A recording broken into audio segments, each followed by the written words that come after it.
So hello everyone, my name is Anjali Mishra. Now we are going to start with the final revision of 7th standard. So the first question is, what is rusting? Rusting means जंग लगना, or you can also said it corrosion. Corrosion का मतलब क्या होता है? जंग लगना मतलब when iron react with what? Iron react with water in presence of what? Oxygen. अगर iron water के साथ react करेगा ऑक्सीजन के प्रेजेंस में तो क्या फॉर्म होगा? The iron will degrade its quality and there will you will get the rust. Rust means what? The deposition of brown substance, brown dust on iron is known as what? Rust. So we will get rust, but when iron will react with water in presence of oxygen. Then how can we prevent this? That is the process by galvanization. Galvanization is a process by which we can prevent the iron ka corrosion. How? What is the galvanization? We are depositing zinc layer on iron. Iron के ऊपर zinc की layer चढ़ा देते हैं, that is galvanization. We can also paint it or oil it. Oil लगाने से, Greece लगाने से या पेंट लगाने से भी हम लोग आयरन का corrosion रोक सकते हैं. So this is all about what? Corrosion of iron. Now we are going to learn the next thing, that is what is endothermic and exothermic reactions. तो endothermic and exothermic reaction क्या होता है? Endo means where heat is being absorbed. Heat जब क्या हो जाती है? Absorb होती है तो उसको क्या बोलते हैं? Endothermic reaction. Thermic means heat. Therm मतलब क्या होता है? Heat. And endo means when the heat is absorb. Heat absorb मतलब क्या? हीट का ये साइन होता है. हीट अगर एब्जॉर्ब हो रही है तो क्या बोलेंगे? Endothermic reaction. एक्सो मतलब क्या? एक्सो मतलब बाहर. एंड थर्म का मतलब होता है व्हाट? हीट. जब बाहर हीट रिलीज होगी, when the heat is released. अगर हीट रिलीज हो रही है तो उसको क्या बोलते हैं? That is exothermic reaction. तो किसी भी सब्सटेंस ने अगर हीट रिलीज किया तो वो बोलेंगे एक्सोथर्मिक रिएक्शन, और अगर हीट एब्जॉर्ब कर रहा है तो बोलेंगे एंडोथर्मिक रिएक्शन. तो हम कुछ एग्जाम्पल देखेंगे, इक्वेशंस देखेंगे. तो गिवन है जो एग्जाम्पल अपने बुक में. सो एक्सोथर्मिक रिएक्शन में हम देख सकते हैं जैसे कि लकड़ी को जलाया तो वी विल गेट व्हाट? आग. That means carbon. कार्बन क्या है? लकड़ी. जो हम वुड लेते हैं वो made up of what? Carbon. So carbon in when we are heating up, जब हम उसको जलाते हैं, बर्न करते हैं, तो we will get what? CO2 plus large amount of what? Heat. So हमें हीट मिलेगा बहुत ज्यादा. आग सेकने के टाइम हम लकड़ी जलाए, लकड़ी मतलब कार्बन है, तो कार्बन को जलाया तो ऑक्सीजन है एनवायरमेंट में जो सपोर्ट करता है क्या? कंबशन, जो आग को सपोर्ट करता है. So this is the reaction. You are getting CO2, that is धुआं. This is exothermic reaction where we are burning the wood and we are getting what? CO2 plus heat. So this is equation of exothermic reaction, which is very important. Endothermic reaction mein there is an example which is very simple. The N2 is reacting with O2, that is nitrogen is reacting with oxygen. Both are gases and we are getting the, that is nitrous oxide. Nitrous oxide. N2 that is gaseous form. हमेशा ये gas के form में, N2 के form में ही nitrogen घूमता रहता है, और ऑक्सीजन भी हमेशा O2 मॉलिक्यूल की फॉर्म में घूमते रहते हैं. तो ये दोनों जब रिएक्ट करेंगे तो हमें क्या मिलेगा? That is nitrous oxide. Nitrous oxide कैसे लिखते हैं? This is the nitrous oxide. So this is all about the endothermic and exothermic reaction. Now physical and chemical change example. The physical and chemical change क्या होता है? We are going to rub this.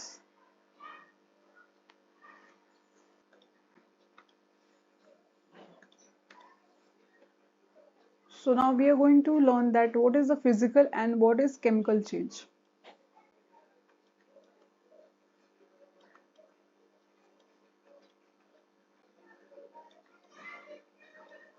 Physical change में हमें पता है कि physical change कैसा होता है. मोस्टली फिजिकल प्रॉपर्टीज में चेंज होता है, जैसे कि डेंसिटी, जैसे कि साइज, शेप, ये सारी चीजें जो चेंज होती है उसको बोलते हैं फिजिकल चेंज. केमिकल चेंज देखते हैं कि केमिकल नेचर किसी का चेंज हो गया, प्रॉपर्टी नहीं, केमिकल नेचर ही बदल गया, तो उसको बोलते हैं केमिकल चेंज. जैसे हम देखेंगे यहाँ पे कि ये हमेशा होता है कैसा?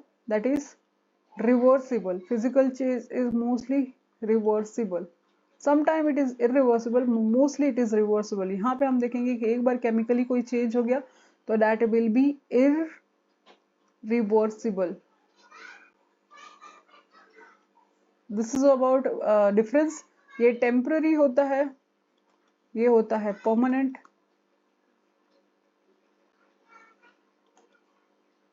Temporary and permanent. So this is all about the what you can say, the definition or you can say points for physical and chemical change. Now we will see the example. Example में हम देखेंगे जैसे कि boiling of water. अब हमने boiling किया, किसको? Boiling of water. Water को बॉइल किया, थोड़ी देर बाद से क्या हो जाएगा? वाटर फिर से ठंडा हो जाएगा। तो इरिवर्सिबल है या reversible? This is also a reversible process, hence this is what example of physical change. और वैसे भी boiling, melting point, all these are examples of physical property. ये सारी फिजिकल प्रॉपर्टी होती है किसी भी फ्लूइड की या किसी भी सॉलिड की। तो ये हो गया फिजिकल चेंज। दूसरा एग्जाम्पल मान लो बता दिया, that is cooking of food. अगर हमने खाना बनाया, कुकिंग ऑफ फूड, तो फूड अब जब एक बारी बन गया, एक बारी चाय आपने बना लिया है, तो चाय से फिर से उसमें से मिल्क और पानी अलग कर सकते हैं क्या? मिल्क एंड वाटर अलग कर सकते हो क्या? नहीं, that is irreversible. Hence this process is what? Chemical change हो गया। This is what? This is chemical change. Then तीसरा हम देख सकते हैं ब्रेकिंग ऑफ वुड। अगर हमने वुड को ब्रेक किया तो ये कौन सा प्रोसेस है? This is irreversible. हम एक बारी तोड़ के फिर से बना नहीं सकते, लेकिन वुड तो वुड ही रहेगा ना। वुड को ब्रेक करने के बाद भी हमें क्या ही मिल रहा है? वुड। केमिकल चेंज हुआ क्या? No, the chemical nature is not changing. So this is also a what? Physical change. So this is also a physical change. And the fourth reaction we can say, fourth example, evaporation or you can say drying of clothes. Clothes को dry करो, drying of clothes, ये क्या example है? अब पानी एक बारी गीला है क्लोथ्स, बाद में वो पानी सूख जाएगा, एवोपोरेट हो जाएगा वाटर। तो एवोपोरेशन के बाद से भी हमें क्या मिलेगा? क्लोथ्स तो क्लोथ्स ही रहेगा। ऐसा थोड़ी ना है कि क्लोथ्स कुछ और हो गया, कुछ और चीज में कन्वर्ट हो गया। We are not getting the new substance. हमारा हमेशा फिजिकल में न्यू सब्सटेंस नहीं मिलेगा, लेकिन यहाँ पे न्यू सब्सटेंस बनता है। यहाँ पे न्यू के कोई चांसेस नहीं। तो this is drawing of clothes is an example of what? Physical change. अगर यही मैंने बोल दिया होता कि बर्निंग ऑफ क्लोथ्स, तो तुम बोल सकते थे कि वो केमिकल चेंज हो गया, लेकिन अभी ड्राइंग बोला है, सिर्फ सुखाना, that is a physical change. अगर मैंने बर्न करने को बोल दिया, anything which is burning and will get into converted into ashes, that will be the physical change. तो बर्निंग ऑफ कैंडल भी बोल दोगे तो physical change. Burning of what can say अगरबत्ती, तो उसको भी क्या बोल दोगे? Physical change. तो बर्निंग, मान लो दे दिया बर्निंग ऑफ क्लोथ्स, क्लोथ्स को बर्न करा दो, you will get what? Which change is this? Chemical. Why it is chemical? Because clothes burn करने के बाद तुम्हें क्लोथ के फॉर्म में नहीं मिलेगा, cloth will convert itself into ashes. So इसीलिए irreversible है, इसलिए ये chemical change है। तो this is all about the physical and chemical change. Example हमें याद रखने चाहिए, कॉन्सेप्ट याद रखना चाहिए कि केमिकल चेंज क्यों है। बॉइलिंग ऑफ वाटर, वाटर तो वाटर ही रह जाता है, इसीलिए ये क्या है? Physical change. Cooking of food, food convert हो जाता है। जैसे कि अगर मैंने मान लो चाय बनाना है मुझे, तो मिल्क एंड वाटर मिक्स करके तो मैंने चाय बनाया, चाय पत्ती डाल के टी बना, लेकिन केमिकल तो चेंज हो गया ना, अभी मिल्क नहीं रह गया, वो चाय बन गया। तो ये क्या है? Chemical change. तो कुकिंग आ जाएगा किसके अंदर? Chemical change. लेकिन अगर बॉइलिंग ऑफ वाटर हो गया तो किसके अंदर? Physical change. Breaking of wood, wood को हम ब्रेक करेंगे, हमें फिर से वुड नहीं मिलेगा। टीयरिंग ऑफ पेपर, अगर पेपर भी फाड़ रहे हो या ब्रेक कर रहे हो वुड को, तो वो कौन सा चेंज है? वो फिजिकल है। क्यों? क्योंकि पेपर को पेज फाड़ने के बाद भी पेज ही रहेगा, ऐसा नहीं है कि वो कुछ और नया प्लास्टिक बन जाएगा, या वुड को ब्रेक करने के बाद वो प्लास्टिक बन जाएगा। तो वुड ही रहेगा, इसलिए ये भी क्या है? Physical change. तो you can say the chemical nature of the original substance is not changing in the physical change. Drying of clothes, clothes को ड्राई करो तो क्लोथ्स ही रहेगा, तो इसीलिए ये भी क्या है? Physical. Burning of clothes, burn कर दो क्लोथ्स को तो क्या मिलेगा? एशेस, तो ये क्या है? केमिकल। तो बर्निंग जहां पे दिखे वो बोल देना है केमिकल, ड्राइंग दिखे तो फिजिकल, ब्रेकिंग अगर दिखे तो फिजिकल, कुकिंग अगर दिखे तो वहां पे नया चीज बनेगा, इसीलिए ये भी क्या है? केमिकल। तो कॉन्सेप्ट वाइज अपने को याद रखना है कि ये जितने सारे मैंने चीजें पढ़ाई है वो क्यों फिजिकल है। Get the question why it is the chemical और फिजिकल। अगर तुम्हें ये इतना क्वेश्चन करके समझने में आ जाएगा तो you can solve any questions of physical and chemical. Now we are going to see the next question, that is precipitate. So now the next question is precipitate. What is precipitate? दो कोई solution लिया हमने, ठीक है, दो कोई water solution लिया, yes water and solid लिया, और इसके बाद से ये वाटर है, ये वाटरी सॉल्यूशन है. What means aqueous solution. Aqueous मतलब जहाँ पे पानी वाला सॉल्यूशन. अगर तुम्हें लास्ट में भी, अगर तुम्हें प्रोडक्ट में यहाँ पे पानी पूरा और यहाँ पे कुछ सॉल्यूट्स मिलते हैं, कुछ सॉलिड सब्सटेंस मिलते हैं जो कि इनसॉल्युबल है, जो मिक्स नहीं हो रहे किसमें, वाटर में, तो इसको हम बोलेंगे, इस सब्सटेंस को बोलेंगे insoluble. Insoluble solid substance is known as what? Precipitate. So this is what precipitate. So we have precipitation reaction also, but precipitate कैसे, और ये नीचे ऐसे एरो से शो किया जाएगा. precipitate हमेशा सब्सटेंस के नीचे ऐसे एरो, ऊपर एरो दिखाया तो ये क्या हो गया, गैस के लिए यूज किया जाता है. अगर नीचे एरो दिखाया तो ये किसके लिए, precipitate के लिए. So this is all about what is precipitate. Insoluble solid material, solid substance is known as precipitate. Now we are going to learn that is single and double displacement reaction. Now we are going to learn single and double displacement reaction. Single displacement पहले देखेंगे, फिर double. Single displacement मतलब A plus मान लो B and C. तो हम क्या करेंगे, देखेंगे कि A इतना रिएक्टिव है कि वो इसमें से किसी को एक डिस्प्लेस करके दूसरे के साथ रिएक्ट कर लेगा. मान लो इसने B को ढकल दिया, B को क्या कर रहा है, ये डिस्प्लेस, भगा दिया, ठीक है. और डिस्प्लेस करने के बाद से इसने किससे रिएक्ट कर लिया, A ने C के साथ जोड़ी बना ली और B अकेला रह गया. तो इसने A ने किसको डिस्प्लेस कर दिया, B को. This is what single displacement reaction. Double displacement में क्या देखेंगे हम लोग, डबल डिस्प्लेसमेंट रिएक्शन. यहाँ पे देखेंगे A रहेगा, AB एक साथ जोड़े में रहेंगे, प्लस CD एक साथ जोड़े में रहेंगे.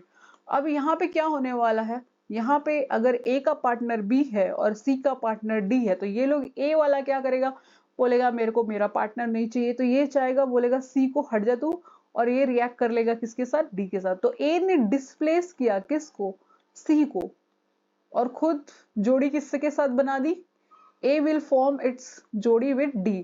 अब C बोलेगा कि मैं अकेला रह गया, तो वो जाके इसके पार्टनर के साथ कंबाइन करेगा. मतलब C will now react with what, B. तो B and C. तो this is what double displacement reaction. यहाँ पे दो लोग एक दूसरे को डिस्प्लेस कर रहे हैं. C ने किसको डिस्प्लेस किया, A को, और B के साथ कंबाइन कर लिया. A ने डिस्प्लेस किया C को और D के साथ कंबाइन कर लिया. So this is what about double displacement reaction, and this is single displacement reaction. Why this A can displace B? Why this A can displace C or C can displace B? Because they are more reactive than the other. More reactive than other. मतलब हम बोलना चाहते हैं कि यहाँ पे A is more reactive than B. तो इसलिए A ज्यादा strong था तो उसने B को धक्का दे दिया. तो this is what about the concept of displacement आखिर में पॉसिबल होता क्यों है. तो this is all about the concept. Now we are going to learn the reaction.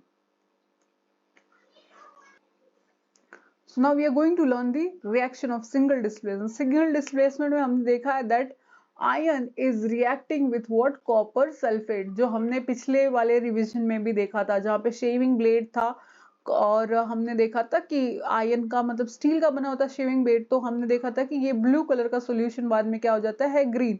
कैसे, ion is more reactive than what, copper. तो आयन किसको धक्का देने वाला है, कॉपर को, और खुद किसके साथ रिएक्ट कर लेगा, सल्फर. तो this is what ion sulphate. Ion sulphate की वजह से सॉल्यूशन जो कॉपर सल्फेट में ब्लू था वो कैसा दिखेगा, ग्रीन इन कलर. तो ये ग्रीन दिखेगा, plus you will get the अकेला अकेला वाला कॉपर. और ये कॉपर किस पे जाके डिपॉजिट हो जाता है, नेल्स के ऊपर, जो कि रिएक्शन है in this physical and chemical change में. तो ये ब्राउन कलर का डिपॉजिट हो जाएगा किसके ऊपर, नेल के ऊपर. सो ये कॉपर ब्राउन कलर का डिपॉजिट हो जाएगा किसके ऊपर, डिपॉजिटेड ऑन जो भी स्टील था या जो भी हमने नेल्स डिप किया था उसके ऊपर. In the activity you have seen the nails are dropped into the copper sulfate solution. So this is reaction for what, that is single displacement reaction. किसने डिस्प्लेस किया, आयन ने, किसको, कॉपर को. ऐसा ही सेम रिएक्शन है that is HCl का. तो हम देखेंगे यहाँ पे कि जिंक था और उसके साथ HCl था, जिंक ने किसी को तो डिस्प्लेस किया, zinc is more reactive than hydrogen, तो जिंक ने हाइड्रोजन को धक्का मारा और किसके साथ जाके क्या बना दिया, that is zinc chloride, plus hydrogen ऐसे बाहर चला गया इन द फॉर्म ऑफ H2। यहाँ पे बैलेंस करने के लिए 2 लगाएंगे क्योंकि H हमेशा, हाइड्रोजन हमेशा मॉलिक्यूल के फॉर्म में घूमता है, दैट इज H2 के फॉर्म में घूमता है, तो H2 तो लगाना पड़ेगा, तो 2 लगाए। तो और ये सॉल्ट हमेशा जिंक ZCl2 होता है, ZnCl2, तो इसलिए 2 यहाँ पे, 2 यहाँ पे, तो यहाँ पे भी हमने 2 लगा दिया। तो this is about single displacement reaction. Now we will see double displacement reaction क्या होता है, ये याद रहना चाहिए, this can be asked in the exam. Double displacement reaction जो प्रेसिपिटेट रिएक्शन है सेम है, तो हम देखेंगे यहाँ पे दैट इज सो हम देखेंगे यहाँ पे that is silver nitrate is reacting with what, that is sodium chloride, जो खाने वाला सॉल्ट है उससे रिएक्ट करेगा। तो हम देखेंगे इसने किसको भगा दिया है, यहाँ पे सोडियम को भगा दिया, डिस्प्लेस किया, एंड क्या बनाया, AgCl2। तो सिल्वर क्लोराइड हमें मिल गया, कहाँ से, सिल्वर नाइट्रेट से वी गॉट सिल्वर क्लोराइड, जो कि क्लोराइड किसके साथ था, अभी यहाँ पे सोडियम क्लोराइड था, sodium chloride that is your common salt, table salt. और यहाँ पे ये क्या था, silver nitrate, NO3 nitrate, CO3 say that is carbonate. तो अभी हम देखेंगे कि इसने तो इसको धक्का दिया और Cl2 के साथ इसने जोड़ी बना ली, पेयर कर लिया। Now this will react with what, this, तो sodium nitrate, so you will get sodium nitrate instead of nitrate, किसके साथ था पहले, silver nitrate, you will get sodium nitrate. And जो क्लोराइड था वो पहले किसके साथ था, सोडियम क्लोराइड, अभी क्या है मिल गया, सोडियम सॉरी पहले क्या था, सोडियम क्लोराइड, अभी हमें क्या मिल गया, सिल्वर क्लोराइड, पहले क्या था, सिल्वर नाइट्रेट, अभी हमें मिल गया sodium nitrate. This is reaction जहां पे आपको याद रखना पड़ेगा AgNO3 प्लस NaCl। तो यहाँ अगर ये आपको रिएक्टेंट याद है तो आपको समझ में आ जाएगा कि प्रोडक्ट क्या बनने वाला है। तो reactant is more important to know the product. This is about double displacement reaction, this is very much important, ये तो रिएक्शन एक्टिविटी में आता है, this is far most important reaction. Now we are going to see the redox reaction. What is redox reaction? Redox reaction का मतलब होता है कि ट्रांसफर ऑफ इलेक्ट्रॉन, ट्रांसफर करना इलेक्ट्रॉन को, दैट इज redox reaction। तो ये एक पॉइंट हो गया। इसमें हम देखते हैं एक होता है ऑक्सीडेशन, दूसरा होता है रिडक्शन, दोनों से मिलके बनते हैं क्या, redox reaction, oxidation and reduction. तो ऑक्सीडेशन में क्या हम देखेंगे, addition of oxygen is known as oxidation, and removal of what, remove करेंगे हम लोग क्या, hydrogen, is known as oxidation. So ये 2 पॉइंट से बनता है क्या, ऑक्सीडेशन रिएक्शन। मतलब क्या, आइदर रिमूव करना पड़ेगा हाइड्रोजन को और ऐड करना पड़ेगा किसको, ऑक्सीजन को, this will be the oxidation reaction. Now will see the reduction reaction, same इसका उल्टा होगा इसमें, that is removal of oxygen and addition of hydrogen, this will be the what, reduction reaction. मतलब hydrogen को बाहर निकालोगे और सॉरी ऑक्सीजन को बाहर निकालोगे और हाइड्रोजन को अंदर रखोगे तो हमें क्या मिलेगा, या ऐड करोगे तो क्या मिलेगा, दैट इज रिडक्शन रिएक्शन। तो we will see just some example and then we will let you know. तो जैसे मान लो मैंने ये वाला एग्जांपल देखा था जो कि हमने देखा था exothermic reaction, same reaction we are taking, so heat यहाँ पे मिलता है, कार्बन डाइऑक्साइड धुआं मिलता है। ना हमने यहाँ पे देखा कार्बन था अकेला लेकिन हमने कुछ तो ऐड किया ना, what we have added, that is oxygen. तो हमने यहाँ पे देखा अगर कभी भी ऐड होगा ऑक्सीजन किसी रिएक्शन में तो उस रिएक्शन को क्या बोलेंगे, ऑक्सीडेशन। तो this is what, oxidation reaction. तो this is an example, example आपको देना पड़ेगा। सो रिडक्शन रिएक्शन देखेंगे, मान लो हमने ये एग्जाम्पल देखा CaCO3, जब हम लोग इसको डिकम्पोज करेंगे तो हमें क्या मिलता है, CaO प्लस CO2। अब तुम मुझे बताओ कैल्शियम के पास पहले कितना ऑक्सीजन था, रिएक्टेंट में कैल्शियम कितना ऑक्सीजन ले पाया था, दैट इज 3। अभी यहाँ पे कितना है कैल्शियम के साथ ऑक्सीजन, 2, तो मतलब 2 उड़ गए ना, और क्या ऑक्सीजन 2 उड़ गया, 2 ऑक्सीजन उड़ गया, तो दैट मीन्स ऑक्सीजन क्या हो गया, रिलीज। जब भी ऑक्सीजन रिलीज होगा या बाहर निकलेगा तो हम बोलते हैं कि ये रिएक्शन क्या हो गया, रिडक्शन। तो रिडक्शन रिएक्शन ये इंपॉर्टेंट इसलिए है कि यही रिएक्शन को बोलते हैं decomposition reaction, and this reaction can also be used for that is reductional reaction. तो हम यहाँ पे देख रहे हैं 2 रिएक्शन, दैट इज इस रिएक्शन को और एक नाम है दैट इज एक्सोथर्मिक रिएक्शन, और इसी रिडक्शन रिएक्शन का एक दूसरा नाम है दैट इज डीकॉम्पोजिशन रिएक्शन। तो हम यहीं लगे हाथ डीकॉम्पोजिशन भी देख लेते हैं। तो this is all about the redox reaction. Now we have move to decomposition reaction. Now you know that decomposition का मतलब क्या होता है, कोई भी चीज अपने एक रिएक्टेंट, डीकॉम्पोजिशन रिएक्शन का मतलब क्या होता है, कॉम्बिनेशन जैसे एक से दो होना, वैसे ही डीकॉम्पोजिशन क्या होता है, that is A B will break itself into A plus B, this is decomposition reaction. तो जैसे हमने ये सेम रिएक्शन है that is CaCO3 calcium carbonate, जब इसको हम ब्रेक करेंगे तो ये कैल्शियम ऑक्साइड प्लस CO2 बनाएगा। तो एक रिएक्टेंट था अभी दो में बढ़ गया, तो ये है quick lime that is calcium oxide and carbon dioxide gas. This is what decomposition reaction. Now we will see the combination reaction. Combination reaction कैसा था, कॉम्बिनेशन रिएक्शन, तो हम देखेंगे यहाँ पे कोई A प्लस बी, दो रिएक्टेंट अपने आप को कंबाइन करेंगे, A B बनाएंगे। तो जैसे हम देख सकते हैं कॉम्बिनेशन रिएक्शन में यही सेम रिएक्शन उल्टा उठा के हम यहाँ पे ला सकते हैं। जैसे कार्बन, या पहले वाला reaction carbon plus oxygen, you will get what, carbon dioxide, ठीक है, प्लस हीट भी मिलती है। लेकिन हमने कार्बन डाइऑक्साइड लिया, A plus B, you will get AB। तो ये रिएक्शन इतनी इंपॉर्टेंट है कि हमें यही रिएक्शन हर जगह देखने को मिल रही है। ये तो एक एक्सोथर्मिक में देख लिया, देन ऑक्सीडेशन में देख लिया, और अभी कॉम्बिनेशन में भी देख लिया। This reaction is used for decomposition, this is very important, this is also used for reduction reaction. तो हमने रिएक्शन का पूरा अच्छे से देख लिया। Now we are moving to the next thing. So हमने देख लिया दैट इज रेडॉक्स रिएक्शन, जिसमें ऑक्सीडेशन एंड रिडक्शन देखा, एंड उसके बाद से हमने कॉम्बिनेशन रिएक्शन देखा जहां पे A plus B will get A plus B, that is AB will get, that is carbon plus oxygen वाला। Now aerobic and anaerobic respiration क्या होता है, तो एरोबिक का मतलब क्या होता है, एरोबिक रेस्पिरेशन जहां पे क्या होता है, ऑक्सीजन का लेना, oxygen will break what, glucose, glucose को कौन ब्रेक करेगा, oxygen, and you will get what, ATP, that is energy. सबसे इंपॉर्टेंट, हम ये सब किस लिए कर रहे हैं, एनर्जी के लिए, प्लस CO2 प्लस वाटर। तो this is what aerobic respiration. Glucose को हम ऐसे भी लिख सकते हैं C6H12O6, this is the formula for glucose, so you can also write the equation that is C6H12O6 plus O2, that means the oxygen will break this, then you'll get energy, carbon dioxide and hydrogen. This is aerobic respiration which is taking place into the mitochondria, और जहां पे large amount of energy मिलती है। then anaerobic जहां पे oxygen involve नहीं होता है रेस्पिरेशन के लिए, एनर्जी तुमको बिना ऑक्सीजन के मिलने वाली है। तो यहाँ पे हम देखेंगे कंप्लीट ऑक्सीजन का ब्रेकडाउन होता है, कंप्लीट ब्रेकडाउन ऑफ ग्लूकोज, यहाँ पे इनकम्प्लीट ब्रेकडाउन, पार्शियल ब्रेकडाउन होता है ग्लूकोज का, तो इसीलिए एनर्जी भी कैसे मिलती है, कम।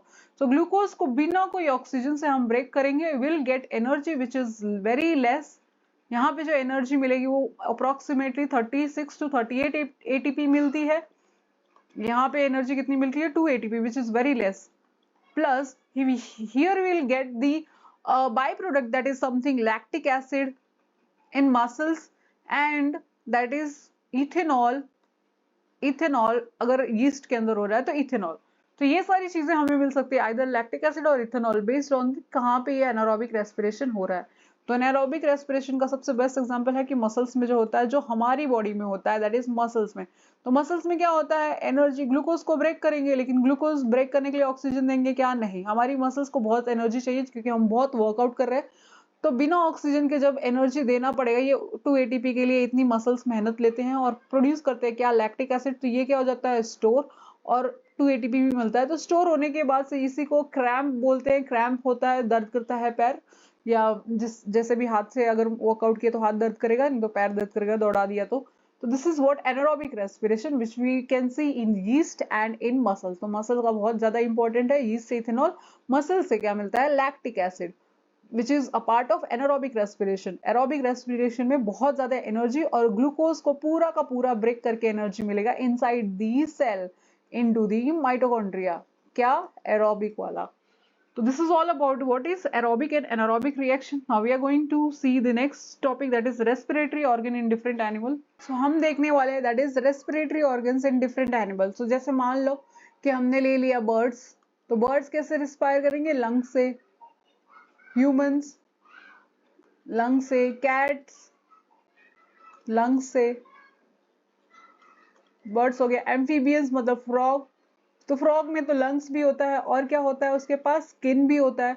तो हम देखेंगे कौन लोग स्किन से कर रहे हैं, तो फ्रॉग उसमें स्किन भी आएगा और फ्रॉग लंग्स में भी आएगा। देन अर्थवॉर्म जो मिट्टी में रहता है, मॉइस्ट रहता है, दैट इज अर्थवॉर्म भी स्किन से कर सकता है respiration. Then we can also see what the other thing which is that is snake. Snake कैसे करेगा, रेप्टाइल्स है तो snake can also breathe by lungs. Then leech, leech कैसे, by skin, earthworm skin, frog skin, leech skin. aquatic animal by what, aquatic animals कैसे करेंगे, by gills। insects कैसे करेंगे, insects will breathe by spiracles, spiracles। So this is all about the respiratory organs in different animals. Now we are going to see the function of diaphragm। तो diaphragm का क्या function होता है, diaphragm हमेशा क्या करेगा, डायफ्राम हमेशा dome shape में होता है। ऐसे ये डोम शेप होता है, मान लो यहाँ पे लंग्स है लाइक दिस, ठीक है, लाइक दिस, एंड ये डायफ्राम जब वो डोम शेप होगा तो क्या करता है, डोम शेप की वजह से if they are in relax condition, अगर ये रिलैक्स है तो लंग्स की कैविटी क्या हो जाएगी, लंग्स का वॉल्यूम क्या हो जाएगा और कैविटी क्या हो जाएगी, कम, क्योंकि ये पूरा जगह लेके बैठा है ना, तो यहाँ पे ये जगह नहीं मिलेगी उसको लंग्स को, तो लंग्स की वॉल्यूम हो जाएगी कम। अगर लंग्स कम है मतलब वॉल्यूम कम है लंग्स में, अगर तुम्हारा घर छोटा है, तो मैंने एग्जांपल में क्या बताया था, अगर घर छोटा है तो लोग ज्यादा दिन टिकेंगे क्या, नहीं, वो भाग जाएंगे, तो भागने को बोलते हैं एक्सपीरेशन। तो एक्सपीरेशन मतलब क्या, कार्बन डाइऑक्साइड बाहर निकालना, that is expiration of CO2 होगा when the diaphragm is in relaxed condition। अगर डायफ्राम को कॉन्ट्रैक्ट कर दिया, मान लो ये लंग्स है और यहाँ पे ये डायफ्राम जो ऐसे था उसको मैंने ऐसे फ्लैट बना दिया, ऐसे मान लो ये अब ऐसे हो गया है, दैट इज फ्लैट हो गया है।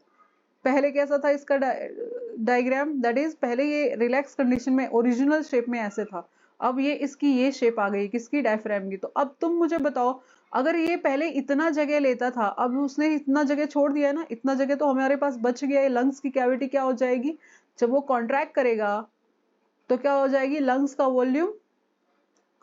वॉल्यूम इंक्रीज कर जाएगा। अगर लंग्स का वॉल्यूम इंक्रीज किया तो तुम बताओ, अगर तुम्हारा घर, वॉल्यूम मतलब कि स्पेस, अगर घर बड़ा है तो क्या होगा, इंस्पिरेशन, लोग तुम्हारे घर में आएंगे क्योंकि तुम्हारा घर बहुत बड़ा है। तो लंग्स अगर बहुत बड़ा हो गया, दैट मीन्स वॉल्यूम अगर बड़ी हो गई, तो हम देखेंगे कि ऑक्सीजन को इनहेल कर सकते हैं। इनहेलेशन होगा कब, जब कॉन्ट्रैक्ट होंगे क्या, डायफ्राम, जब रिलैक्स होंगे वॉल्यूम डिक्रीज हो जाएगी और एक्सपिरेशन होता है। So this is what about the diaphragm. Now we are going to learn the next thing, that is activity in respiration, then soil composition. Now before going to the learn the activity, now I just want to know that is internal respiration कैसे होता है, internally मतलब क्या, inside मतलब cell के अंदर, तो internal होता है, that means सेल के अंदर। एक्सटर्नल रेस्पिरेशन किधर होगा, what do you mean by external respiration, breathing को ही क्या बोलते हैं, एक्सटर्नल रेस्पिरेशन। तो वो कहाँ होता है, बाहर, बाहर मतलब कहाँ होता है, लंग्स में। और यू कैन ऑल्सो राइट कि ये कहाँ होगा, इसको और क्या बोलते हो, breathing, that is acceleration and inhalation. ये मेनली कहाँ होगा, लंग्स में। ये कहाँ होता है, सेल में। तो ये है इंटरनल, ये है क्या, external. What, that is internal and external respiration. Breathing मतलब inhalation and exhalation. Now activity in respiration, एक रेस्पिरेशन में एक्टिविटी जो हम बाद में देखेंगे ये क्वेश्चन, क्योंकि मैंने ये डायग्राम लगा के रखा है। सॉइल कॉम्पोजिशन में हम बाद में देखेंगे, ये डायग्राम लगा के रखता है। What is weathering of rock, so breakdown of rocks because of, due to physical और केमिकल एजेंट, केमिकल और बायोलॉजिकल एजेंट मतलब क्या, एजेंट। तो रॉक तो ब्रेक होगा लेकिन फिजिकल, जैसे कि सनलाइट धूप बारिश की वजह से। देन केमिकल, दैट इज की लाइकेन रिलीज करता है एसिड, ये क्या, बारिश, rain and sunlight, physical, lichen acid release करेगा, तो that will be the chemical. Biological, roots of plants, ये क्रैक्स एंड क्रिवाइसिस में घुस जाते हैं एंड देन उसको ब्रेक कर देते हैं। तो this is what, that is weathering of rock. It can be asked. Humus क्या होता है, ह्यूमस इज नथिंग बट जब प्लांट्स एंड एनिमल्स की डेथ हो जाती है, when they decay they will produce what? Organic rich material, organic rich soil. Soil में बहुत ज्यादा सॉइल फर्टाइल होगा, ऑर्गेनिक मैटर ज्यादा होगा। ऑर्गेनिक मतलब जो मिनरल्स नहीं है, जो प्लांट एंड जो carbon, hydrogen, oxygen, nitrogen and sulphur से बने होते हैं, उसको बोलते हैं ऑर्गेनिक। और इनऑर्गेनिक मतलब मिनरल्स। तो हमें ऑर्गेनिक रिच सॉइल मिलेगा, दैट इज ह्यूमस। कब? जब प्लांट एंड एनिमल की डेथ हो जाएगी तब। So this point is important, that is organic rich minerals, sorry rich soil को ही क्या बोलते हैं? ह्यूमस। ह्यूमस समझ में आया। रॉक्स का ब्रेकडाउन को क्या बोलेंगे, ये समझ में आया। Okay, now we are going to see that is soil profile. Soil profile के लिए ही भी मैंने एक अलग से डायग्राम निकाल के रखा है, तो हम उसमें देखेंगे। सो हम देखने वाले हैं टाइप्स ऑफ सॉइल। सॉइल के कितने टाइप्स होते हैं? दैट इज, एक है तुम्हारा सैंडी सॉइल, दूसरा है that is clayey soil, and तीसरा है दैट इज लोमी सॉइल। तो यहां पे देखेंगे सैंडी सॉइल, तो particles are bigger, particles are bigger, कोई किसी से अटैच नहीं है, इसलिए पानी अपने आप निकल जाएगा। यहाँ पे clay soil, they are small, चिपके हुए रहेंगे, एक दूसरे से बाइंड करके रखेंगे, जितने छोटे उतने ज्यादा चिपके रहेंगे एक दूसरे से। लोमी सॉइल, मीडियम पार्टिकल्स, मतलब ऐसा भी नहीं कि बहुत ज्यादा चिपके हैं, like this, size is medium, there is a space, ऐसा भी नहीं कि बहुत डिस्टेंस है दो सॉइल पार्टिकल के बीच में, बट ठीक है। और ये लोग एकदम से चिपके हुए होंगे, छोटे छोटे particles. This is the size particle. Size particle के अगर आपको साइज के नाम भी याद रहे कि कितने कितना सॉइल है, तो that will be good for you. तो हम देखेंगे कि यहाँ पे सैंडी सॉइल सिर्फ क्या होल्ड करके रख पाता है? That is air. Air hold करने की कैपेसिटी है, लेकिन वाटर जब भी आएगा, तो तुम बताओ, वाटर को जगह नहीं है जाने को, आराम से बाहर निकल जाएगा। तो वाटर होल्ड करेगा क्या? ये वाटर होल्ड कर सकता है ये सॉइल? नहीं, लेकिन एयर को होल्ड आराम से कर सकता है। एयर आराम से यहाँ पे रहेगी, यहाँ पे रहेगी एयर, लेकिन पानी तो नीचे चला जाएगा। तो percolation rate is high. Percolation और मतलब भी मूवमेंट ऑफ वाटर बहुत ज्यादा रहेगा, किसमें? मैक्स इन सैंडी सॉइल। और सॉइल यहाँ पे, वाटर यहाँ पे होल्ड करने की कैपेसिटी बहुत कम, इसलिए पर्कोलेशन ज्यादा। पर्कोलेशन ज्यादा इसलिए वाटर होल्ड नहीं कर सकते। वाटर की होल्डिंग कैपेसिटी या रिटेंशन कैपेसिटी नहीं होती। क्ले सॉइल में क्या होगा? अब वाटर यहाँ पे घूमेगा, आएगा, मूव करेगा, तो पर्कुलेशन इसी में रह जाएगा ना, ये इतने जगह ही नहीं है इसको मूव करने की। तो ये क्या बोलेंगे हम लोग यहाँ पे? वाटर तो मूव करता है, बट वाटर की रिटेंशन कैपेसिटी क्या है? ज्यादा। वाटर होल्ड हम ज्यादा कर सकते हैं, इसीलिए दलदल होता है इस वाले सॉइल में। तो दैट मीन्स पर्कुलेशन की रेट क्या है? वाटर जल्दी मूव करेगा क्या? नीचे जाएगा क्या? नहीं। Percolation rate of water is minimum, बहुत कम है। पर्कुलेशन कम है क्यों? क्योंकि पानी नीचे ही नहीं जा रहा है, इधर ही बंधा हुआ है। होल्डिंग कैपेसिटी इसीलिए इस बोलते हैं कि क्ले की ज्यादा है, पानी इसमें ज्यादा है, तो इसमें चावल वावल ज्यादा अच्छे से हो सकते हैं। ये कैसा है? डिजर्ट वाला है, यहाँ पे डिजर्ट प्लांट्स होंगे, क्योंकि पानी ही नहीं रहता है, एयर रहता है लेकिन पानी नहीं है इस वाले सॉइल में। इस सॉइल में पानी बहुत है, तो यहाँ पे हम बोल सकते हैं राइस पैडी, पैडी ज्यादा हो सकता है। पैडी मतलब कि राइस, ये ज्यादा हम ग्रो कर सकते हैं क्योंकि उसको पानी बहुत लगता है। तो वाटर तो ज्यादा है, लेकिन एयर है क्या? सारा जगह तो किसने लेके रखा है? वाटर। तो हम देखेंगे कि एयर क्या है? कम। एयर की होल्डिंग कैपेसिटी क्या है? कम या नहीं। वाटर नहीं, एयर नहीं होल्ड कर पाएगा, लेकिन क्या होल्ड करेगा? क्या होल्ड करेगा? वाटर। यहाँ पे एयर होल्ड कर सकता है लेकिन वाटर नहीं, तो ऐसे याद रखना ना। यहाँ पे ये दोनों आराम से रहेंगे, वाटर भी आएगा, एयर भी आएगा। तो हियर यू कैन सी, क्योंकि ये मीडियम साइज का है, तो we can see here what? This is the best soil, जहाँ पे दोनों, दैट इज एयर और वाटर, दोनों को होल्ड कर सकते हैं। होल्डिंग कैपेसिटी कैसी है? अच्छी है। किसकी? एयर एंड वाटर की। सो पर्कुलेशन रेट मीडियम होता है, मीडियम, ना ही बहुत ज्यादा हाई ना ही बहुत ज्यादा लो। क्या? पर्कुलेशन रेट, ठीक है, वाटर का। तो this is all about the loamy soil, clayey soil, Sandy soil. सबसे इंपॉर्टेंट क्या है तीनों में? Size particle. साइज पार्टिकल ये कितने हैं? दूसरा इंपॉर्टेंट क्या है? ये वाटर को होल्ड करेगा लेकिन एयर को, सॉरी, ये एयर को होल्ड करेगा लेकिन वाटर को नहीं। यहाँ पे देखेंगे ये एयर को होल्ड नहीं करेगा लेकिन वाटर को होल्ड कर सकता है। यहाँ पे देखेंगे ये दोनों को होल्ड कर सकता है। तो ये आपको याद रखना चाहिए कौन किसको होल्ड करके रखता है। This is all about the types of soil which is very important. अगर आपको साइज का याद रहे कि साइज कितनी है which is given in the book, तो that will be good for you. Now percolation rate, हमने अभी देखा पर्कुलेशन रेट किसका ज्यादा होगा, percolation of what, movement of water, इसी को बोलते हैं पर्कुलेशन। किस में ज्यादा होगा, पानी सट से नीचे किस में चला जाएगा, दैट इज सैंडी सॉइल में। तो percolation rate will be maximum in Sandy soil, पानी बहुत जल्दी नीचे चला जाएगा क्योंकि बड़े बड़े पार्टिकल्स होते हैं, बाइंड नहीं करते, स्पेस बहुत ज्यादा रहता है। मिनिमम किस में होगा, जो बहुत छोटे छोटे पार्टिकल्स है जो बाइंड करके रखते हैं, एक दूसरे को होल्ड करके रखते हैं, इसलिए पानी भी जा नहीं पाता है, that is in clay soil. और मीडियम किस में होगा, that is in loamy soil. So ये अभी हमने देखा। Then soil importance and soil erosion, soil का इंपॉर्टेंस क्या है, सॉइल की इंपॉर्टेंस ये है कि उसमें हम लोग प्लांट्स को उगा सकते हैं, हमें रहने के लिए शेल्टर मिलेगा, देन हमें फूड मिलेगा, देन हमें उससे मेडिसिन मिल सकती है, देन हमें बोल सकते हैं कि प्लांट्स के हम सारी चीजें यूज करते हैं उनसे ही मेडिसिन मिलेगी। देन छोटे छोटे एनिमल्स जैसे कि अर्थवॉर्म वगैरह रह सकते हैं उसमें, earthworm and small insects, they can live, their house is small insect, उनके घर होते हैं सॉइल के अंदर, सॉइल में। तो ये सारी इंपॉर्टेंस है, सॉइल के बिना तो कुछ भी नहीं है, ठीक है। हम प्लांट्स नहीं ले सकते, हम खुद एनिमल्स भी कहाँ रहेंगे, हवा में तो रहेंगे नहीं। सो एनिमल्स के लिए रहने के लिए वी हैव सॉइल। इरोजन क्या होता है, erosion of soil is what, soil का पूरा जो सॉइल होती है, जो ऊपर की सॉइल है, द क्रस्ट सॉइल और the surface soil, surface soil जो बहुत ज्यादा क्या रिच होता है किससे, ऑर्गेनिक मैटर और ह्यूमस से रिच सॉइल, उसको ही ब्लो आउट कर लेती है कौन, वाटर के थ्रू। वाटर के थ्रू सारे के सारे सॉइल जो होते हैं जो ऑर्गेनिकली रिच है वो बहा के लेके जाती है, उसी को बोलते हैं सॉइल इरोजन। इसको प्रिवेंट कैसे करते हो, प्लांट लगा के, तो इसको बोलते हैं क्या, एफोरेस्टेशन। अगर प्लांट है तो आपका सॉइल इरोजन नहीं होगा, अगर डिफोरेस्टेशन होगा तो सॉइल इरोजन होगा। Now we are going to see soil importance and erosion. Sorry, हम अब देखेंगे rumination and digestion in ruminants.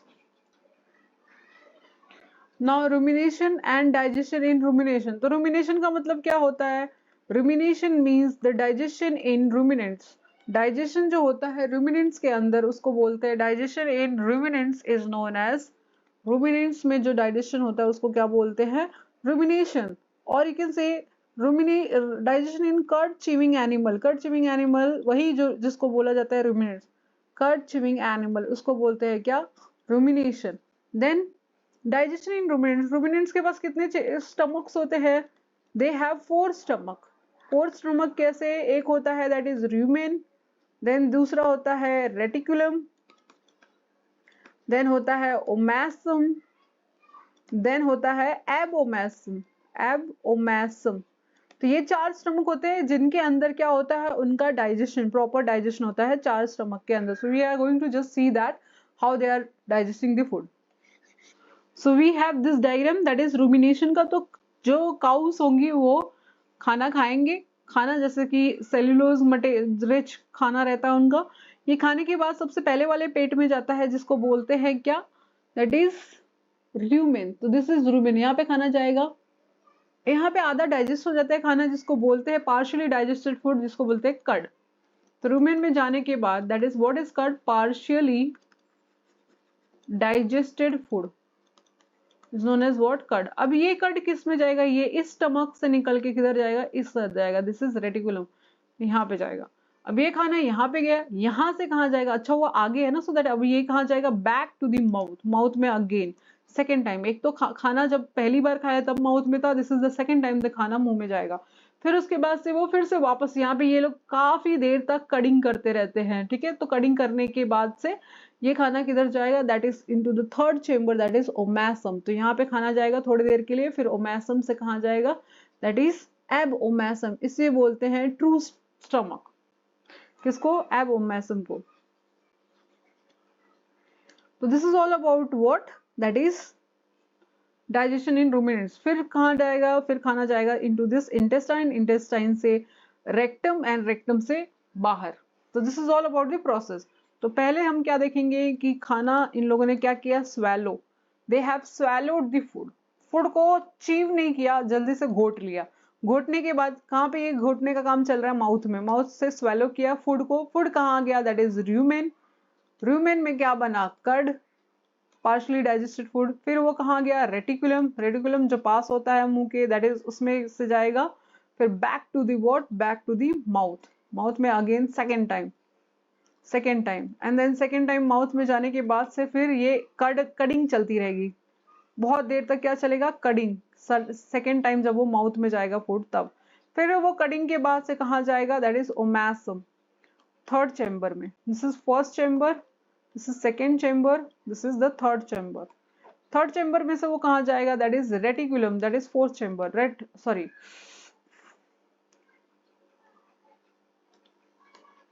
Third chamber में से वो कहाँ जाएगा, थर्ड चेम्बर में से वो कहाँ जाएगा, एबोमैसम।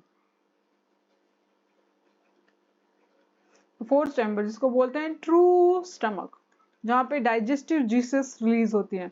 फिर ओमैसम से इंटेस्टाइन, इंटेस्टाइन से रेक्टम, रेक्टम, इंटेस्टाइन में एब्जॉर्प्शन भी होगा खाने का, एंड देन रेक्टम से जो खाना अनडाइजेस्टेड है वो बाहर निकल जाएगा through the anus.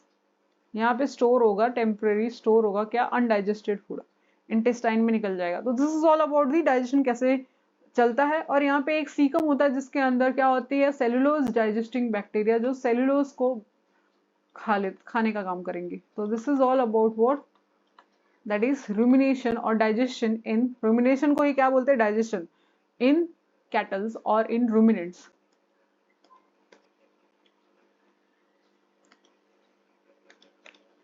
Now digestion in human process, तो प्रोसेसिंग क्या है, that is ingestion, ingestion means intake of, intake or you can say eating of food is known as ingestion. Then second process क्या होता है, खाना हमने खा लिया फिर क्या करेंगे, ब्रेक डाउन, डाइजेशन। डाइजेशन मतलब क्या, कॉम्प्लेक्स फूड को ब्रेक करना, complex food is getting converted into simple food. Simple food, simple food क्या होता है, जैसे स्टार्च था, स्टार्च को ग्लूकोज में बना दिया, सिंपल हो गया ग्लूकोज। देन प्रोटीन था तो प्रोटीन को हमने क्या बनाया, amino acid.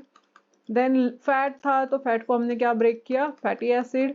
This is what digestion. Then third process is, अब ये सारे जो भी हमारे सिंपल फूड है हम इसको क्या कराएंगे, एब्जॉर्ब। तो third process is absorption. Absorption कहाँ होगा, एब्जॉर्प्शन हैपन इन ब्लड। तो इंटेस्टाइन से, स्मॉल इंटेस्टाइन से खाना कहाँ एब्जॉर्ब होगा, ब्लड के अंदर। ब्लड में पहुंच गया है क्या, ये सारे फूड कहाँ पहुंच गए हैं, इनटू दी ब्लड, ये ग्लूकोज वगैरह इसमें घूम रहे हैं ब्लड कैपिलरीज में। देन एब्जॉर्प्शन के बाद से लास्ट प्रोसेस इज एसिमिलेशन। अभी ब्लड अकेले इस खाने को लेके क्या करेगा, उसको खाना नहीं चाहिए, वो क्या करने वाला है, ये ब्लड के पास क्या रहेंगे, बाजू बाजू में सेल्स या टिश्यूज। तो ये ग्लूकोज किसके अंदर जाएगा, ये टिश्यूज के अंदर। तो ये ग्लूकोज किधर गया, सेल के अंदर, किस लिए, यूटिलाइजेशन ऑफ एनर्जी, एनर्जी देने के लिए। कौन गया, सेल के अंदर, ग्लूकोज। तो इसी को बोलते हैं क्या, assimilation. And the last process is egestion. जो खाना हमने, जिसमें से न्यूट्रिशन निकालना था वो तो निकल गया, वो हमने फूड से न्यूट्रिशन निकाल लिया। अब जो अनडाइजेस्टेड फूड है या वेस्ट मटेरियल है उसे बाहर करना, अनडाइजेस्टेड फूड का इजेशन या रिमूवल को ही क्या बोलते हैं, removal of undigested food is known as what, egestion. तो हमने कितने प्रोसेस देखे, ingestion, digestion, absorption, assimilation and egestion, that is the process in human. Now what is the function of bile and gastric juice? So we will see, digestion हो गया। अभी हम bile and gastric, bile का काम क्या होता है, bile is alkaline in nature, secreted by liver, stored in pure shape organ। pure shape organ कौन है, that is gall bladder। तो gall bladder के अंदर स्टोर होके रखा जाएगा क्या, that is bile। सो जब भी खाना आएगा गॉल ब्लैडर उसको रिलीज करेगा, लेकिन बनाया किसने है इसको, सिक्रीट किसने किया, लिवर, स्टोर किसने किया, गॉल ब्लैडर। अब ये बाइल का काम होता है कि ये स्मॉल इंटेस्टाइन में आके क्या करेगा, खाने को ब्रेक डाउन करना चालू, खाना में से कौन, लिपिड का ब्रेक डाउन चालू करेगा। लिपिड को ब्रेक डाउन को बोलते हैं इमल्सिफिकेशन ऑफ लिपिड। सो ये काम किसका होता है, बाइल। बाइल में कोई एंजाइम है क्या, नहीं, सॉल्ट्स वगैरह होते हैं। देन गैस्ट्रिक जूसेस क्या होती है, gastric juices release in stomach by intestine, जहाँ पे प्रोटीन का डाइजेशन होता है। और यहाँ पे कौन मिलता है गैस्ट्रिक जूसेस में, that is HCl, mucus and pepsinogen या पेप्सिन। तो ये तीन चीजें प्रोड्यूस होती हैं into the gastric juices. So this is all. तो हम पहले हम जानना चाहेंगे कि ये जैसे हमने देखा प्रोटीन का डाइजेशन कहाँ हो गया, गैस्ट्रिक जूसेस प्रोड्यूस हुए तो प्रोटीन का डाइजेशन कहाँ हो गया, स्टमक में, ठीक है। इंटेस्टाइन, लिपिड का हो रहा है किधर, इंटेस्टाइन में। स्टार्च का कहाँ पे होता है डाइजेशन चालू, तो starch is digesting where, in the mouth, ये हमेशा याद रखना, that is starch digestion start in mouth. किससे, स्टार्च कहाँ पे डाइजेस्ट होगा, into the maltose, maltose mouth के अंदर कौन डाइजेस्ट करेगा, that is salivary amylase, secreted by what, saliva, saliva starch को ब्रेक करेगा माल्टोज के अंदर, तो स्टार्च का डाइजेशन स्टार्ट हो जाता है किधर, माउथ में। Now digestion natural and synthetic fibre, natural मतलब क्या,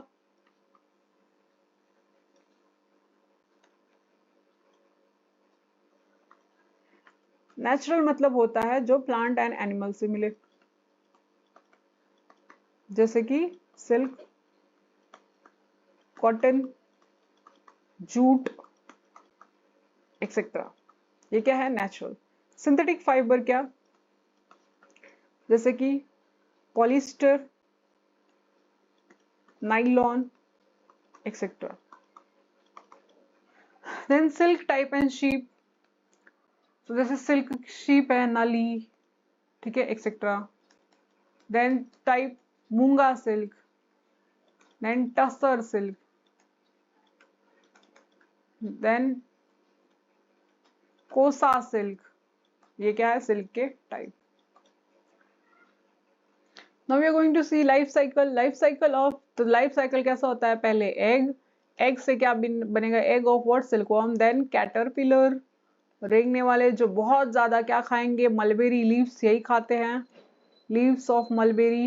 then caterpillar convert itself into cocoon, बहुत ज्यादा खाना खा के वो स्पिनिंग का काम चालू कर देंगे, ककून बनाएंगे। देन ककून अपने आप को फिर इनएक्टिव कर लेगा और उस स्टेज को बोलते हैं प्यूपा, जहाँ पे वो इनएक्टिव हो जाता है और अपने ऑर्गन्स डेवलप करता है, क्योंकि अभी इसको क्या बनना है, अडल्ट, तो इसके ऑर्गन तो डेवलप होने चाहिए ना, तो ये इनएक्टिव स्टेज मतलब प्यूपा वाली स्टेज में अपने ऑर्गन्स बनाता है, ककून में वो अपने आप को स्पिन करता है, किस लिए, क्योंकि वो प्यूपा बनने वाला है। तो this is what stage, egg, caterpillar, cocoon, pupa and adult, adult जो ऐसे फ्लाई करते हुए निकलेगा उसमें से।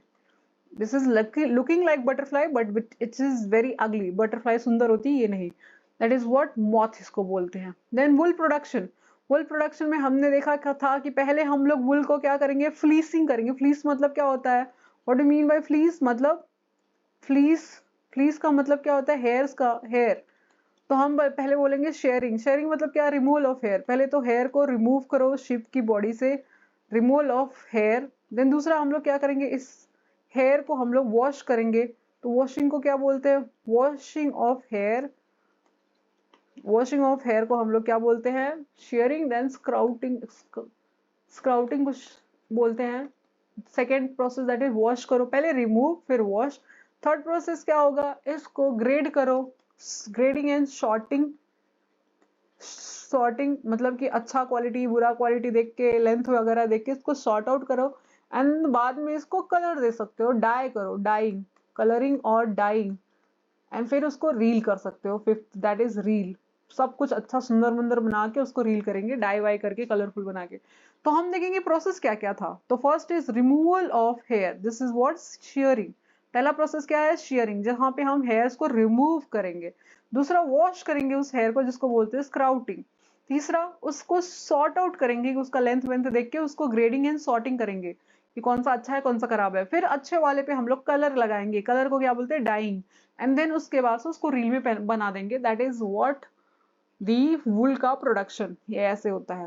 Then after that we are going to learn that is health hazard in wool industry and sericulture.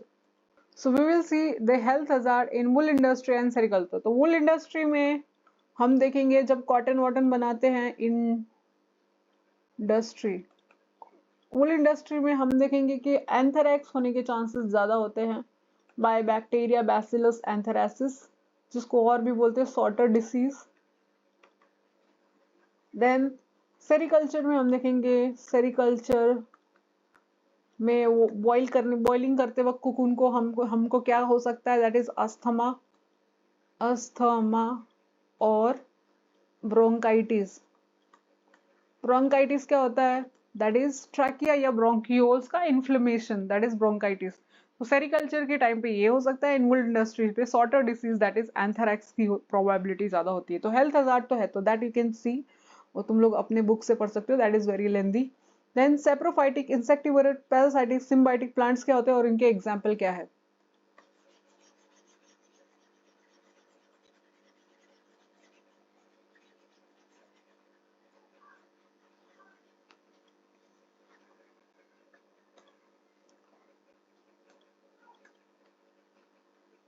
सो हम देखेंगे सेप्रोफाइटिक, ये हेट्रोटाइपिक मोड ऑफ न्यूट्रिशन बता रहे, हेट्रोटाइपिक मोड ऑफ न्यूट्रिशन।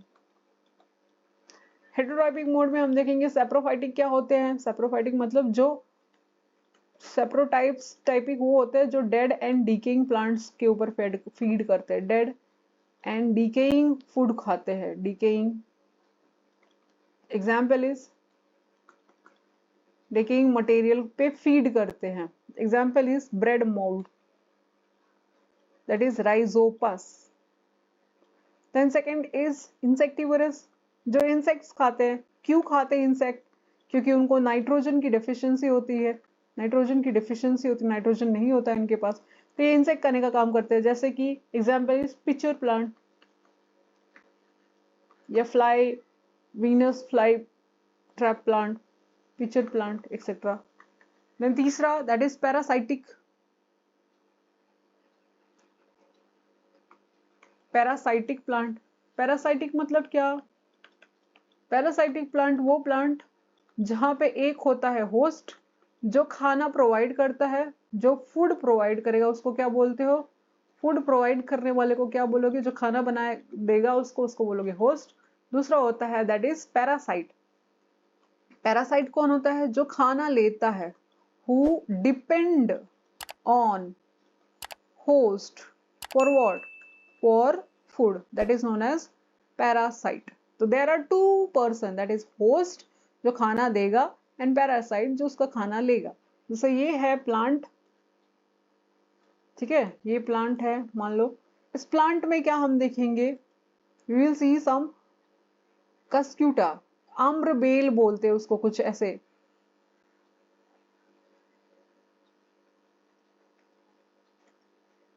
तो ये कस्क्यूटा है, ठीक है, इसको भी लीव्स वगैरह होंगी but this is non green in colour, ठीक है। ये भी, इसके पास भी लीव्स वगैरह होती है but it is non green in colour. Mostly parasitic fungi है, ये एक काइंड ऑफ फंगाई। फंगाई कभी भी ग्रीन कलर नहीं होती है, ठीक है। सो दे हैव लीव्स, आम्रबेल मराठी में बोलते हैं इसको। तो यहाँ पे ये क्या करे रहेगा, इसको रोल किए होगा ऐसे गोल गोल, ट्रंक को ऐसे गोल गोल बांधा रहेगा। तो ये क्या करता है, एक छोटा छोटा ना ऐसे थ्रेड लाइक स्ट्रक्चर। अभी ये जो मोटा इसका ट्रंक है, यहाँ से निकलेगा क्या, ये अगर ये तुम्हारा कस्क्यूटा है, मोटा सा रस्सी के जैसा दिखता है, अगर ये कस्क्यूटा है तो इसको हम देखेंगे कि यहाँ से छोटा छोटा ना इसके रूट्स निकलेंगे जो डायरेक्टली किसके अंदर जाएंगे, ये रूट्स या हेयर लाइक स्ट्रक्चर जिसको ऑस्टोरिया बोलते हैं, ये जाइलम एंड फ्लोएम में जाएगा। जाइलम में पानी रहता है, फ्लोएम में खाना रहता है। किसके? प्लांट्स के। जाइलम एंड फ्लोएम किसका पार्ट है? प्लांट्स का। तो प्लांट्स का खाना पानी जहां पे भरा भंडार है वहीं पे जाके वो सक कर लेगा। दिस इज ऑस्टोरिया जो सक करेगा क्या, जाइलम से पानी एंड फ्लोएम से खाना। तो दे हैव होस्ट जो खाना प्रोवाइड करेगा, who will provide the food, and the parasite जो खाना खाएगा होस्ट से लेके। तो this is what parasitic plant. और कोई प्लांट है? Symbiotic plant. सिम्बायोटिक प्लांट कौन है? Lichen. Lichen is an example of symbiotic plant, जहां कौन किससे बना रहता है, दोनों लोग बेनिफिट होते हैं। ऐसा नहीं है कि कोई किसी का खाना हम लोग ले लेंगे तो बेचारा वो भूखा मरेगा, नहीं। यहाँ पे एक होता है अलगी जो खाना बना के देता है, क्योंकि वो ग्रीन कलर होता है तो वो खाना बनाने का काम करेगा, ऑटोट्रॉपिक। और एक होता है फंगाई जो अलगी को शेल्टर प्रोवाइड करेगा। क्या? शेल्टर, कि अलगी बेचारा जिंदा रहे। तो ये हो गया लाइकेन सिम्बायोटिक रिलेशनशिप, म्यूचुअलिज्म दिखाते हैं। ना फोटोसिंथेसिस क्या होता है?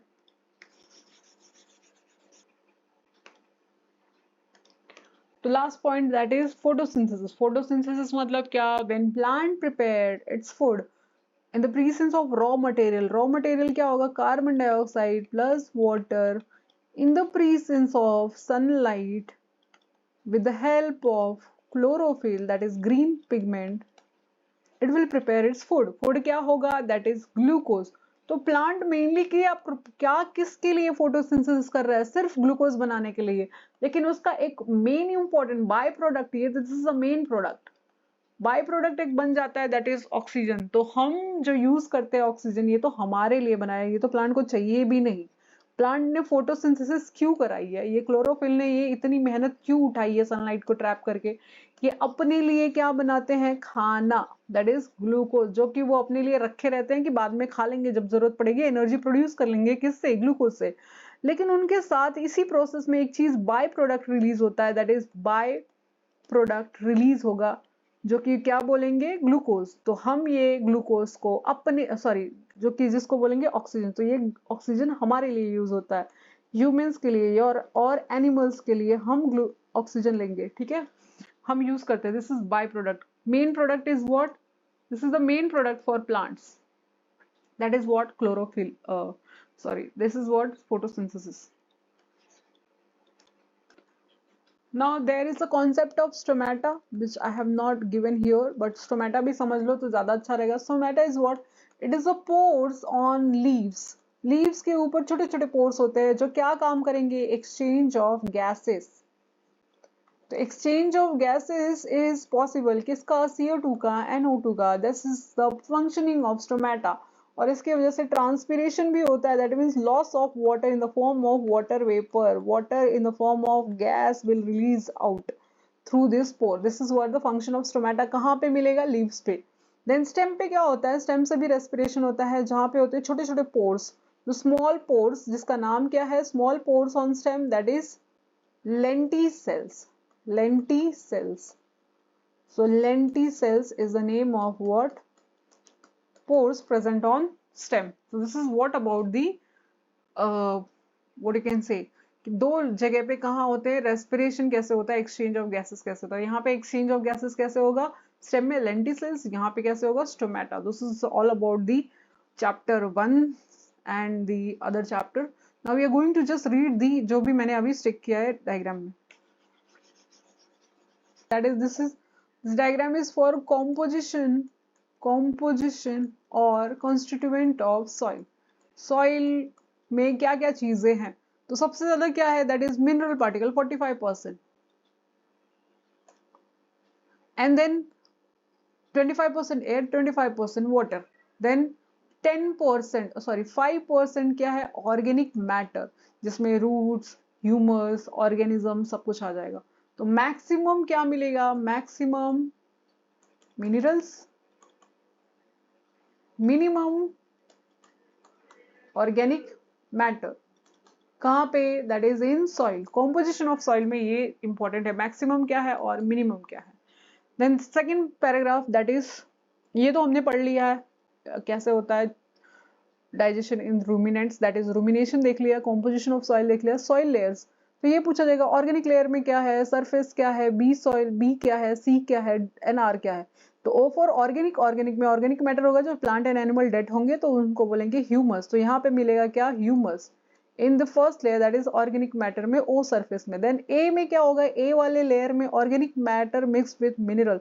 तो यहाँ पे सिर्फ ऑर्गेनिक मैटर था, यहाँ पे ऑर्गेनिक मैटर प्लस मिनरल्स होगा। किसमें? ए वाली लेयर में। ए इज द सरफेस, ये पूरा सॉइल जो हमें दिखता है, दैट इज सॉइल, ठीक है, प्रॉपर सॉइल जो हमें पता है वो है soil.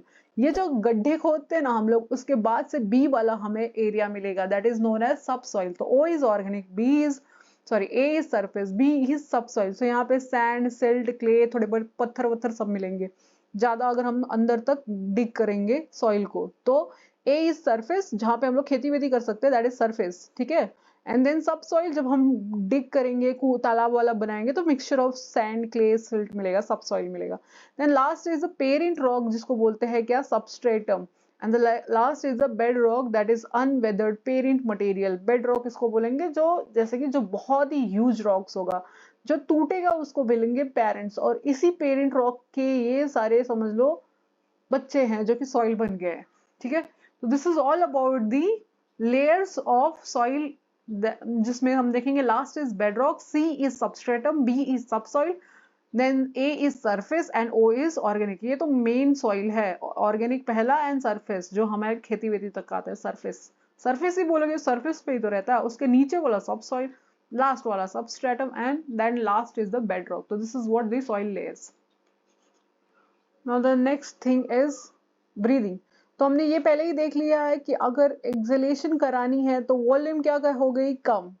So we can see here completely कि यहाँ पे वॉल्यूम क्या है, कम। सो वॉल्यूम डिक्रीजेस, तभी जाके क्या होगा, एक्सहेलेशन। और कौन हेल्प कर रहा है, diaphragm. You can clearly see diaphragm का क्या रोल है। यहाँ पे क्या करना है, इनहेलेशन। डायफ्राम क्या होगा यहाँ पे, कॉन्ट्रैक्ट। तो कॉन्ट्रैक्ट होगा क्या, डायफ्राम। तो क्या होगा, वॉल्यूम इंक्रीज है। देखो ये एरो दिखा रहा है कि वॉल्यूम और बढ़ रहा है, तो इससे क्या होगा, वॉल्यूम इंक्रीज होगा तो इनहेलेशन पॉसिबल होगा। वॉल्यूम देखो कम हो रहा है, सिकुड़ रहा है, किसका, लंग्स का। जब ये रिलैक्स हो गए तो exhalation. This is what we have learn in diaphragm topic. Now this is clear by diagram. Now you should know about this, the respiratory system. The first is nasal cavity. ये है nasal cavity, nostril opening को बोलते हैं nostril. Then this is nasal cavity, this is epiglottis, this is larynx. ये है क्या, larynx. ये है क्या, epiglottis. Then pharynx. Then this is trachea. Then this is lungs, left and right lungs. Then bronchioles. Then this is what, diaphragm. This is cartilage, trachea मिलेगा यहाँ पे. So this is all about the respiratory tract which is given in your textbook. So please read that this diagram, labeling can be asked. Lime water test for carbon dioxide. This is the activity. हम लोग यहाँ पे, मैंने ये तुमको revision के second या first में भी बताया था कि हमारे पास होता है कैल्शियम हाइड्रोक्साइड। जब हम इसमें फूक डालते हैं, फूकने से हमें क्या, हम लोग क्या उसमें ऐड कर रहे हैं, दैट इज कार्बन डाइऑक्साइड। तो क्या फॉर्म होता है, CaCO3 प्लस H2O, तो पानी बनेगा एंड CaCO3 बनेगा, that is, this is what, lime. This lime water, this is lime water. इसमें हमने फूक मारी, दैट मीन्स कार्बन डाइऑक्साइड दिया, ये कन्वर्ट हो गया किसमें, मिल्की। मिल्की क्यों हो गया, मिल्की वाटर क्यों बन गया ये, बिकॉज उसमें आ गया क्या, कैल्शियम कार्बोनेट। तो कैल्शियम हाइड्रोक्साइड से कैल्शियम कार्बोनेट बन गया बिकॉज ऑफ दिस।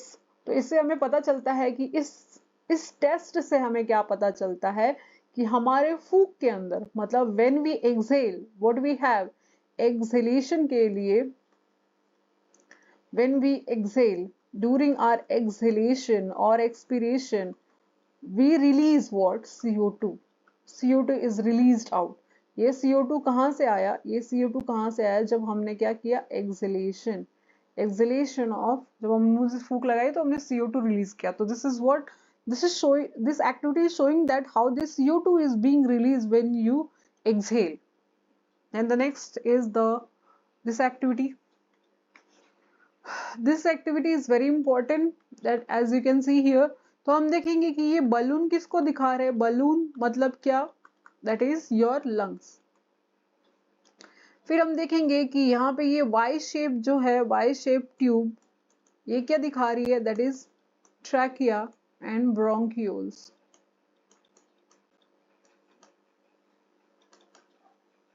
देन हम देखेंगे ये रबर शीट जिसको ये पुल कर रहा है, दैट इज रबर शीट। ये कैसा बिहेव कर रही है, that is like a diaphragm.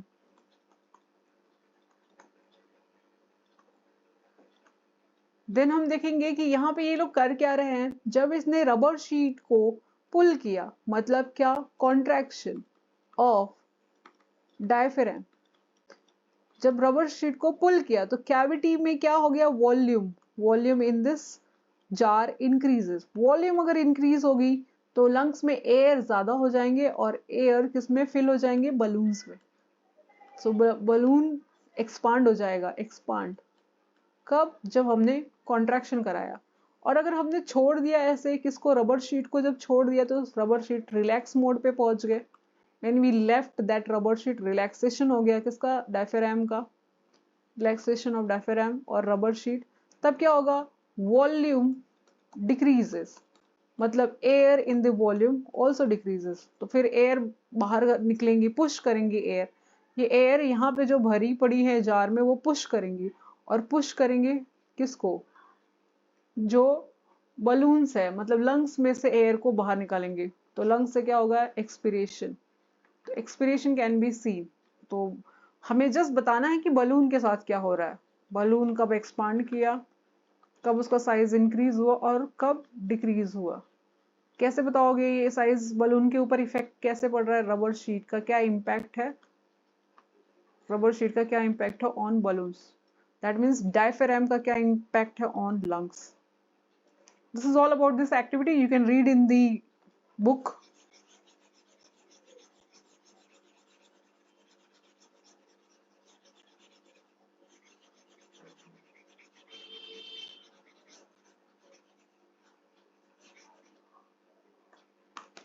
All the best.